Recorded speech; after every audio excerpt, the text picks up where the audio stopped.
হরে কৃষ্ণ। আগামী 29শে জুলাই বুধবার পবিত্র গুরু পূর্ণিমা তিথি।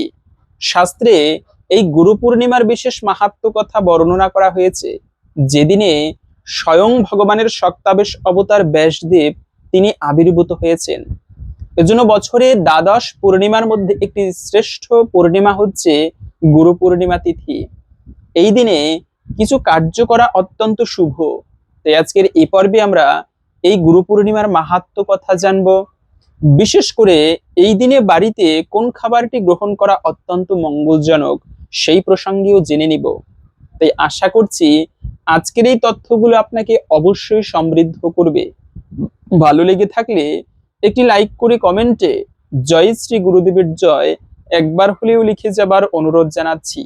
কেননা এই গুরু পূর্ণিমার দিনে স্বয়ং ব্যাসদেব তিনি আবির্ভূত হয়েছেন। আর ব্যাসদেবকে বলা হয় আদি গুরু, যিনি সমস্ত শাস্ত্রের প্রণেতা। শাস্ত্রে এই যে ভগবান আমরা দেখতে পাই, রাম, বলরাম, ভগবান শ্রীকৃষ্ণ, এই ভগবানের অবতারকে 6 ভাগে ভাগ করা হয়েছে। শক্তাবেশ অবতার, লীলা অবতার, গুণ অবতার, মন্বন্তর অবতার, যুগ অবতার। তারপরে হচ্ছে এভাবে করে 6 ভাগে ভাগ করা আছে।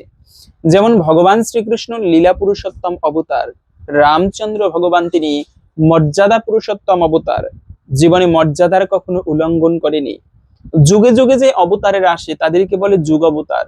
এভাবে করে ভগবানের শক্তাবেশ অবতার রয়েছে, যিনি সমস্ত জ্ঞান শক্তিতে আদিষ্ট হয়ে এই শাস্ত্র গ্রন্থকে লিপিবদ্ধিত করেছিলেন মানব সমাজের কল্যাণের জন্য। তিনি হচ্ছেন এই ব্যাসদেব।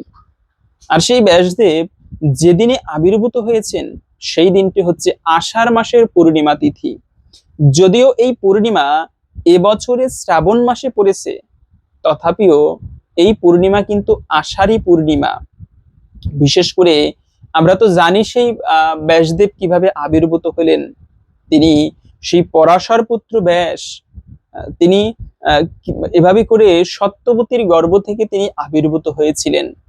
পরাশর মুনি তিনি যাচ্ছিলেন, নদী পার হচ্ছিলেন, ওই সময় দেখতে পেলেন এই মৎস্যগন্ধাকে, সত্যবতীকে। তার শরীর থেকে মাছের মতো মানে ঘ্রাণ আসতো। তো সত্যবতী তিনি মৎস্যকন্যা ছিল, জন্য মৎস্যের মতো ঘ্রাণ আসতো, কিন্তু দেখতে ছিল খুবই রূপবতী। আবার পরাশর মুনি তিনি দৈব বলে জানতে পারলেন এই স্ত্রীর গর্ভে একটা দিব্য পুরুষ আবির্ভূত হবে। তখন সেই পরাশর মুনি সত্যবতীকে জানালেন, তোমার গর্ভে একটা দিব্য পুরুষ আসবে। তো সত্যবতী বললেন যে আমাকে তো সমাজ নিন্দা করবে বিবাহের আগে সন্তান হলে। তখন পরাশর মুনি বর দিয়েছিল, তোমার গর্ভে সন্তান হলেও তুমি কুমারী থাকবে, কেউ নিন্দা করবে না, এবং তুমি এই পুত্রের জন্য জগতে অমর হয়ে থাকবে। শুধু তাই নয়, তোমার শরীর থেকে পদ্মের মতো ঘ্রাণ আসবে, এই মাছের ঘ্রাণ থাকবে না। তারপরে সেই পরাশর মুনির কৃপায় সেই সত্যবতী তিনি এই পূর্ণিমা তিথিতে পুত্র সন্তান প্রাপ্ত হয়েছিল কিন্তু। এবং ব্যাসদেব তিনি কিভাবে, তাকে কেন কৃষ্ণ দ্বৈপায়ন বলা হয়?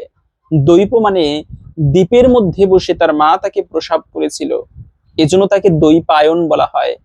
কৃষ্ণ দ্বৈপায়ন বেদব্যাস। সেই বেদব্যাস তিনি এমনি এমনি কিন্তু জগতে এত প্রসিদ্ধি লাভ করেনি। ছোটবেলা থেকে খুব চঞ্চল স্বভাবের ছিল, লেখাপড়ায় তার মন বসতো না। বাবা পরাশর তার আশ্রমে তিনি বিদ্যা অধ্যয়ন করতেন, কিন্তু অন্যান্য যারা শিষ্য ছিল তারা বিদ্যা অর্জন করে ভালো এগিয়ে যেত, এই ব্যাসদেব কিন্তু ঠিকভাবে লেখাপড়া করতো না। ব্যাস শেষে পরাশর একদিন রেগে গিয়ে পুত্রকে তিরস্কার করলেন। তো একদিন সেই ব্যাসদেবের মনে অন্যান্য ছাত্রদের, তারা এত পড়াশোনা করে দেখে তার মনেও বিদ্যা অর্জনের আগ্রহ জন্মালো। সেই দিন থেকে তিনি প্রবলভাবে কঠোরভাবে বিদ্যা অর্জন করতে লাগলেন, এবং অল্প সময়ের মধ্যেই তিনি জ্ঞানী গুণী সর্বদিক থেকে পাণ্ডিত্য অর্জন করলেন।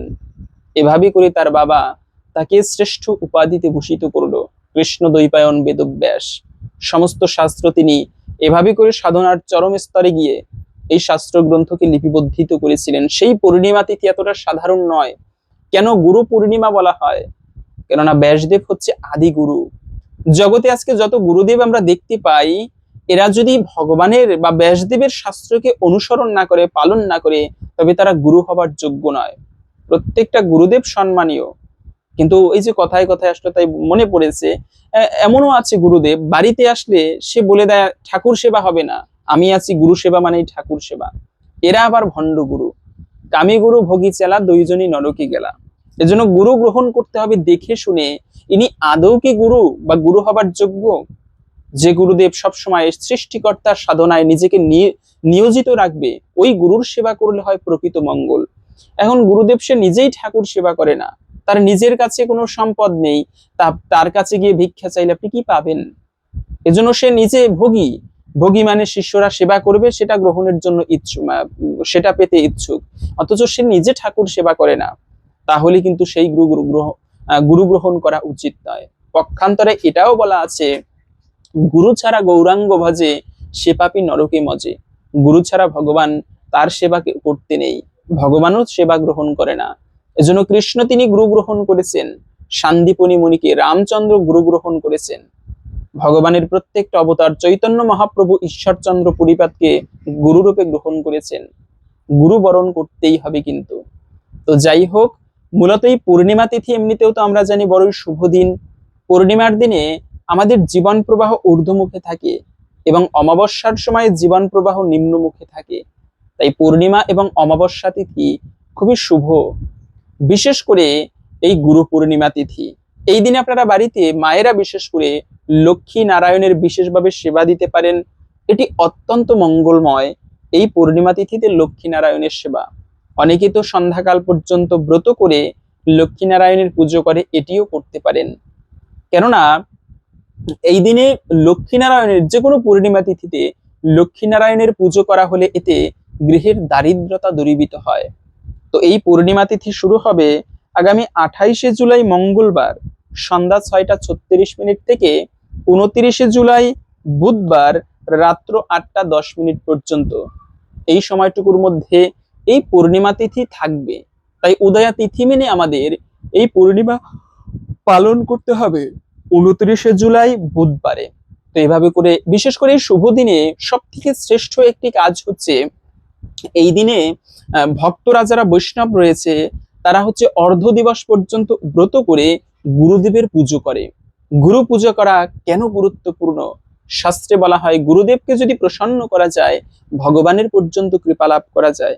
এজন্য শ্বেতাসত্তর উপনিষদের একটি কথা, ইয়াস্য দেবী পরাভক্তির যথা দেবী তথা গুরু তস্যৈতে কথিতা ইয়ার্থা প্রকাশান্তি মহাত্মানা। ঠিক যতটা ভক্তি তুমি ভগবানকে করো, ওই রকম ভক্তি শ্রদ্ধা যদি গুরুদেবকে করা হয়, তবে গুরুদেবের কৃপায় শাস্ত্রের সমস্ত দিব্য জ্ঞান আপনা থেকে শিষ্যের হৃদয়ে প্রকাশিত হয়। এটি দিব্য জ্ঞান। এটা মুখস্থ কোনো বিদ্যা নয় যে মুখস্থ করলাম মাথার মধ্যে আছে। শাস্ত্র জ্ঞান হচ্ছে দিব্য জ্ঞান, হৃদয়ে আপনা থেকে প্রকাশিত হয়, হৃদয় থেকে বেরিয়ে আসে এই জ্ঞান গুরুদেবের আশীর্বাদ হলে। এবং এই গুরুদেবের এর জন্য গুরু সেবা করা সর্বোত্তম জগতে। কিন্তু গুরুদেব যদি রুষ্ট হয়, যে কোনো গুরু না, সৎ গুরুদেব, গুরুদেব তো জগতে অনেক আছে, বর্তমান সমাজ কলিযুগ, গুরুদেব ভুরি ভুরি। কেউ কাউকে ভগবান বলে জাহির করছে। গুরুদেব হ্যাঁ শিষ্যের কাছে ভগবানের মতো, সে ভগবান বলে প্রচার করছে, আমার গুরুদেব সে ভগবান, কৃষ্ণ কৃষ্ণ নেই, আমার গুরুদেবই ভগবান। হ্যাঁ শিষ্যের কাছে গুরুদেব ভগবান তুল্য, তাই বলে ভগবান বলে প্রচার করব, ভগবানের সেবা করা লাগবে না, গুরুদেবের সেবা করা আমার তাতেই হবে, এমনটা উচিত নয়। ভগবানের সমান অথবা তার থেকে শ্রেষ্ঠ কেউ নেই, এক অহম দ্বিতীয় নাস্তি, তিনি একজনই, তার সমকক্ষ কাউকে মনে করা উচিত নয়। গুরুদেব তার প্রতিনিধি, তার বাণী বা সেই ভগবানকে সেবা করার বিষয়টা গুরুদেব শিষ্যকে শিখিয়ে দিবে। গুরুদেবও কিন্তু ভগবান নয়, শিষ্যের কাছে ভগবানের মতো সম্মানীয়, তিনিও ভগবান নন। কিন্তু এটি একটি অপরাধ, আমরা যাকে তাকে ভগবান বলে দিচ্ছি। এই জন্য গুরুদেব অনেক আছে সমাজে, কিন্তু যথাযথ সদ্গুরু গ্রহণ করা উচিত আমাদের। আর এমন সদ্গুরুর সেবা করা শাস্ত্রে বিশেষ মঙ্গলময় বলা হয়েছে। সদ্গুরুদেব যদি রুষ্ট হয়, ভগবানও তাকে ক্ষমা করতে পারে না। কিন্তু বিশেষ করে এই গুরু পূর্ণিমা তিথিতে আপনারা সেই গুরু সেবা দিবেন। এই দিনে বিশেষ করে মানে অনেক ধুমধামে গুরু সেবার, গুরু পূজার আয়োজন করা হয়, যাকে বলা হয় ব্যাস পুজো। ব্যাসদেবের মানে ব্যাসদেবকে উদ্দেশ্য করে, ব্যাসদেবকে আমার গুরুরূপেই ব্যাসদেব তিনি, তো এই জন্য গুরুদেবের সেবা করা হয়, যাকে ব্যাস পুজো বলা হয়ে থাকে। এই যে আমরা আমরা যে শাস্ত্র গ্রন্থ পাঠ করি, সেখানে এই মন্ত্রটি বলতে হয়, নারায়ণম নমস্কৃত্যম নরং চৈব নরোত্তমম দেবীম সরস্বতীম ব্যাসং ততজয়ম উদিরয়েত। সরস্বতী দেবীকে, ব্যাসদেবকে স্মরণ করে নিতে হয় সেখানে, কেননা ব্যাসদেব সমস্ত শাস্ত্রের লিপিবদ্ধিকার, মানে লিপিবদ্ধ করেছেন তিনি। এজন্য তাকে স্মরণ করে নিতে হয় শাস্ত্রগ্রন্থ পাঠের পূর্বে। তো বিশেষ করে এই যে গুরু পূর্ণিমা তিথি, এই দিনে আপনারা নিজের গুরুদেবকে যদি সেবা ঠিকভাবে নাও দিতে পারেন, কিছু বৈষ্ণবদেরকে নিমন্ত্রণ করে বাড়িতে এনে তাদের সেবা দিতে পারেন। এটিকেও অত্যন্ত শুভ এবং বিশেষ মঙ্গলময় সেবা বলা হয়েছে। পাশাপাশি এই পূর্ণিমার দিনে আরেকটি কার্য করতে পারেন, তা হচ্ছে তুলসী পত্র প্রদান। শাস্ত্রে তুলসী পত্র প্রদান মানে নৃসিংহদেবকে, নৃসিংহদেবের চরণে তুলসী নিবেদন করলে তাতে বলা আছে ব্যক্তির বিপদ দূরীভূত হয়। ভগবান নৃসিংহদেব হচ্ছে ভক্ত রক্ষক। ভক্ত যতই বিপদে পড়ুক, ভগবান নৃসিংহদেবকে স্মরণ করলে তার সেই বিপদ থেকে পর্যন্ত সে ব্যক্তি রক্ষা পেতে পারে। এজন্য বিপদে নৃসিংহদেবের স্মরণ করা এটি অত্যন্ত মঙ্গলময়। আপনারা নৃসিংহদেবের পুজো আদি করতে পারেন, তার নাম জপ, এটিগুলো সবকিছুই মঙ্গলময়। বিশেষ করে এই এই পূর্ণিমা তিথিতে যে কাজগুলো করা উচিত নয়, তার মধ্যে প্রথমত হচ্ছে ব্রহ্মক্ষয় করতে নেই। বিশেষ করে শাস্ত্রে বলা আছে ব্রহ্মচর্য ব্রত প্রত্যেকের পালন করা উচিত।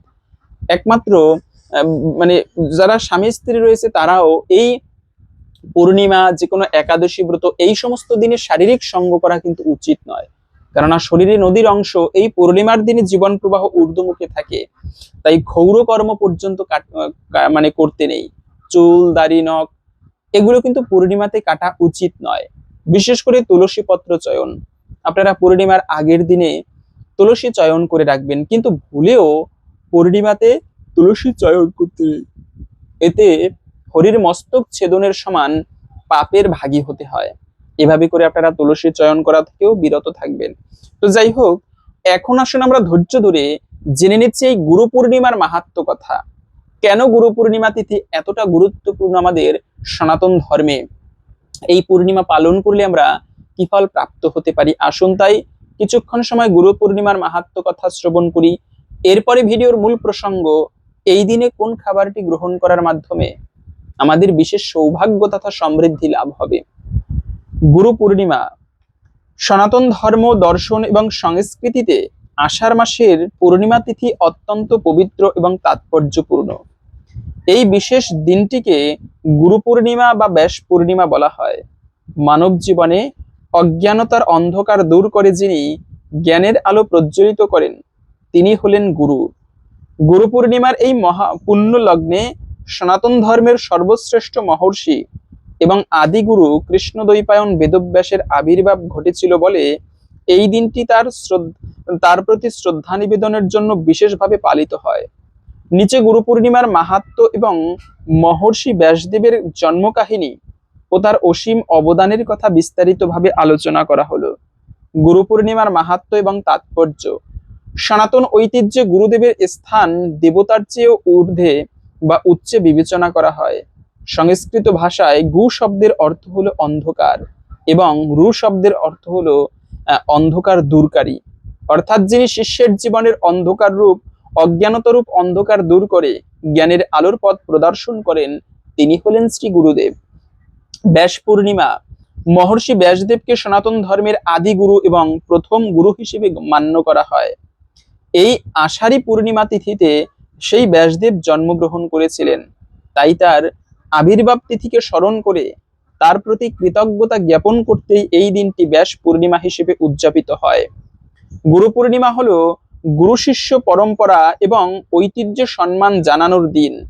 এই দিনে শিষ্যরা তার আধ্যাত্মিক গুরু, শিক্ষক বা বিদ্যাদাতাকে পূজা করেন এবং তাদের আশীর্বাদ গ্রহণ করেন। হিন্দু বা সনাতন ধর্মীয় যে কোনো প্রবচন বা পুরাণ পাঠের সময় যিনি পাঠ করেন, তিনি যে আসনে উপবেশন করেন তাকে বলা হয় ব্যাসপীঠ। এটি ব্যাসদেবের প্রতি সর্বোচ্চ সম্মানের প্রতীক। মনে করা হয় যিনি এই আসনে বসেন তিনি ব্যাসদেবের প্রতিনিধি হিসেবেই জ্ঞান বিতরণ করছেন। মহর্ষি ব্যাসদেবের জন্ম বৃত্তান্ত অত্যন্ত কৌতূহল উদ্দীপক এবং দৈব রহস্যে ঘেরা। তার পিতা ছিলেন প্রখ্যাত ঋষি পরাশর এবং মাতা ছিলেন সত্যবতী। মৎস্যগন্ধা হিসেবে তিনি পরিচিত ছিলেন। এবং মৎস্যের পেট থেকে জন্ম হয়েছিল বলে তার শরীর থেকে সবসময় মাছের আষ্টে গন্ধ বের হতো। তার নাম ছিল তাই মৎস্যগন্ধা। তার কাজ ছিল যমুনা নদীতে নৌকা পারাপার করা। একদিন পরম জ্ঞানী ঋষি পরাশর তীর্থ ভ্রমণে বেরিয়ে যমুনা নদীর তীরে এসে উপস্থিত হন। নদী পার হবার জন্য তিনি মৎস্যগন্ধার নৌকায় ওঠেন। নৌকা যমুনার মাঝপথে পৌঁছালে ঋষি পরাশর তার দিব্য দৃষ্টির মাধ্যমে বুঝতে পারেন যে সেই মুহূর্তে এক অত্যন্ত শুভ এবং বিরল মহেন্দ্রক্ষণ উপস্থিত হয়েছে। এই বিশেষ ক্ষণে যদি কোনো সন্তানের জন্ম হয় তবে সে হবে অসীম ক্ষমতার অধিকারী, ত্রিকালদর্শী এবং মানব কল্যাণে এক যুগান্তকারী ভূমিকা পালন করবে। সত্যবতী ঋষি পরাশর মৎস্যগন্ধাকে এই দৈব মুহূর্তের কথা জানিয়ে তার কাছে সন্তান প্রার্থনা করেন। কিন্তু মৎস্যগন্ধা ছিলেন কুমারী। তিনি ঋষির প্রস্তাবে কয়েকটি শর্ত এবং আশঙ্কার কথা তুলে ধরলেন। প্রথমত, দিনের বেলা নদীর মাঝখানে চারদিক থেকে সবাই দেখতে পারে, তা অত্যন্ত লজ্জাকর। দ্বিতীয়ত, এই মিলনের ফলে তার কুমারিত্ব নষ্ট হবে এবং সমাজে তিনি মুখ দেখাতে পারবেন না। তৃতীয়ত, তার শরীর থেকে নির্গত মাছের দুর্গন্ধ। মৎস্যগন্ধার এই যৌক্তিক আশঙ্কার কথা শুনে ঋষি পরাশর তার অলৌকিক তপবলের মাধ্যমে সব সমস্যার সমাধান করেন। তিনি তার তপস্যার প্রভাবে নদীর উপর এক ঘন কুয়াশার আবরণ তৈরি করেন, যাতে বাইরের কেউ দেখতে না পায়। তিনি মৎস্যগন্ধাকে বর দেন, সন্তান প্রসবের পরও তিনি কুমারিত্ব তার অক্ষুণ্ণ থাকবে। অবশেষে ঋষি পরাশরের বরে মৎস্যগন্ধার শরীরের মাছের দুর্গন্ধ দূর হয়ে এক অপূর্ব পদ্মের সুবাস ছড়িয়ে পড়ে, যা 1 যোজন অর্থাৎ 8 থেকে 9 মাইল দূর থেকেও পাওয়া যেত। এই কারণে মৎস্যগন্ধার নতুন নাম হয় যোজনগন্ধা। সেই কুয়াশা ঘেরা যমুনা নদীর বুকে একটি ছোট্ট দ্বীপে যোজনগন্ধা ও পরাশর মুনির মিলনের ফলে এক পুত্র সন্তানের জন্ম হয়। যমুনার দ্বীপে দ্বৈপায়নে জন্মগ্রহণের কারণে তার গায়ের বর্ণ কালো বা কৃষ্ণর কারণে শিশুটির নাম হয় কৃষ্ণ দ্বৈপায়ন। জন্মের পরপরই কৃষ্ণ দ্বৈপায়ন তার পিতার মতো তপবল দ্রুত বড় হয়ে ওঠেন এবং এক অপূর্ণ বয়স্ক ঋষির রূপ ধারণ করেন। তিনি তার মাতার কাছ থেকে অনুমতি প্রার্থনা করেন যে তিনি তপস্যা করার জন্য বনে যেতে চান। তবে যাওয়ার আগে তিনি মাতাকে এই প্রতিশ্রুতি দিয়ে যান, জীবনে যখনই কোনো বিপদে পড়েন মাতা তাকে স্মরণ করবে, তিনি তৎক্ষণাৎ সেখানে উপস্থিত হবেন। পরবর্তীকালে মহাভারতের কাহিনীতে দেখা যায়, কুরুবংশ যখন উত্তরাধিকার সংকটে পড়েছিল তখন মাতা সত্যবতীর ডাকে সাড়া দিয়ে ব্যাসদেব হস্তিনাপুরে আসেন এবং তারই আশীর্বাদে ধৃতরাষ্ট্র ও পাণ্ডু ও বিদুরের জন্ম হয়। মহর্ষি ব্যাসদেবকে ভগবান বিষ্ণুর কলা অবতার বা আংশিক অবতার হিসেবে বিবেচনা করা হয়। সনাতন ধর্ম সাহিত্য দর্শনে তার অবদান এতটাই বিশাল যে বলা হয়ে থাকে ব্যাসোচ্ছিষ্টম জগতে সর্বম, অর্থাৎ জগতে এমন কোনো জ্ঞান বিষয় নেই যা ব্যাসদেব স্পর্শ করেননি। তার প্রধান অবদান এবং মাহাত্ম্যগুলো নিচে আলোচনা করা হলো। প্রাচীনকালে সমস্ত বৈদিক জ্ঞান একটিমাত্র অখণ্ড বেদের অন্তর্ভুক্ত ছিল। ব্যাসদেব তার দিব্য দৃষ্টি দেখতে পান আগামী কলিযুগে মানুষের আয়ু, মেধা এবং স্মৃতিশক্তি হ্রাস পাবে। সাধারণ মানুষের পক্ষে বিশাল অখণ্ড বেদ মুখস্থ রাখা বা আয়ত্ত করা সম্ভব হবে না।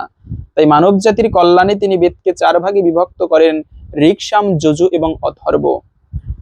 বেদকে এভাবে বিন্যস্ত বা বিভক্ত করার কারণেই কৃষ্ণ দ্বৈপায়নের নাম হয় বেদব্যাস বা সংক্ষেপে ব্যাসদেব। তিনি তার 4 জন প্রধান শিষ্য পৈল, বৈশম্পায়ন, জৈমিনী এবং সুমন্তুকে যথাক্রমে এই 4টি বেদ শিক্ষা দেন। পঞ্চম বেদ মহাভারত। ব্যাসদেবকে বিশ্ব সাহিত্যের অন্যতম শ্রেষ্ঠ মহাকাব্য মহাভারতের রচয়িতা বলা হয়। বেদ ও উপনিষদের সাধারণ জ্ঞান মানুষের কাছে সহজে পৌঁছে দেওয়ার জন্য তিনি 1 লাখ শ্লোক বিশিষ্ট এই বিশাল ইতিহাস গ্রন্থ রচনা করেন। মহাভারতে ধর্ম, অর্থ, কাম ও মোক্ষ এই চতুর্বর্গের বিস্তারিত আলোচনা রয়েছে। মহাভারত লেখার সময় একটি চমৎকার ঘটনা ঘটেছিল।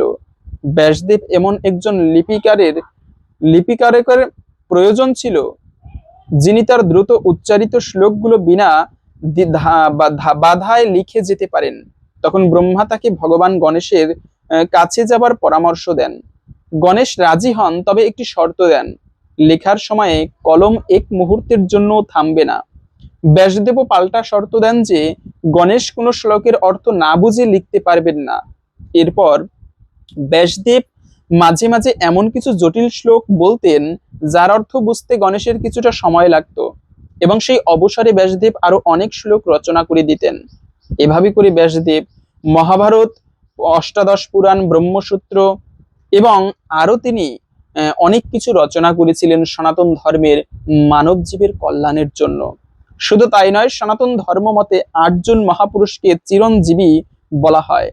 মহর্ষি বেদব্যাস তাদের মধ্যে অন্যতম। বিশ্বাস করা হয় তিনি আজও শুকনো শরীরে এবং হিমালয়ের কোনো নিবৃত্ত গুহায় জীবিত আছেন এবং যোগ্য সাধকের আধ্যাত্মিক পথপ্রদর্শক করে চলেছেন। এই জন্য এই ব্যাসদেব হচ্ছে সনাতন ধর্মের ভগবান শ্রীকৃষ্ণের শক্তাবেশ অবতার, যিনি সমস্ত জ্ঞান শক্তিতে আদিষ্ট হয়ে এই শাস্ত্র গ্রন্থকে লিপিবদ্ধিত করেছিল। তো আশা করি বুঝতে পেরেছেন গুরু পূর্ণিমা কেন এত গুরুত্বপূর্ণ, ব্যাসদেব কেন এত সনাতন ধর্মের গুরুত্বপূর্ণ। তো এই জন্য এই ব্যাস পূর্ণিমা তথা গুরু পূর্ণিমার দিনে প্রত্যেকের নিজের গুরু পুজো করা উচিত, যার যার গুরু পুজো। পাশাপাশি এই গুরু পুজো করতে না পারলেও এই দিনে ভগবানের প্রসাদকে বলা হয় প্রসাদ, কিন্তু সেই প্রসাদ যখন গুরুদেবকে নিবেদন করা হয় তা হয়ে যায় মহাপ্রসাদ। এই দিনে আপনারা বিশেষভাবে ভগবানকে ভোগ নিবেদন করে সেই ভগবানের মহাপ্রসাদ গুরুদেবকে নিবেদন করে সেই মহাপ্রসাদ প্রত্যেকের গ্রহণ করা উচিত। এতে হয় প্রকৃত মঙ্গল। একটা খাবার খেলে মঙ্গল হয় না, ভগবানের প্রসাদ গ্রহণে হয় প্রকৃত মঙ্গল। তাই আপনারা এই শুভতম দিনে গুরু সেবা, বৈষ্ণব সেবা দিতে পারেন, ভগবানের প্রসাদ গ্রহণ করতে পারেন, সর্বমঙ্গলময়। যদি ভালো লেগে থাকে একটি লাইক করে কমেন্টে জয় শ্রী গুরুদেবের জয় একবার হলেও লিখে যাবার অনুরোধ জানাচ্ছি। গুরুদেবের কৃপায় আমাদের সকলের জীবনে মঙ্গল হোক এই কামনা করে আজকের ভিডিওটি এখানে সমাপ্ত করছি। হরে কৃষ্ণ।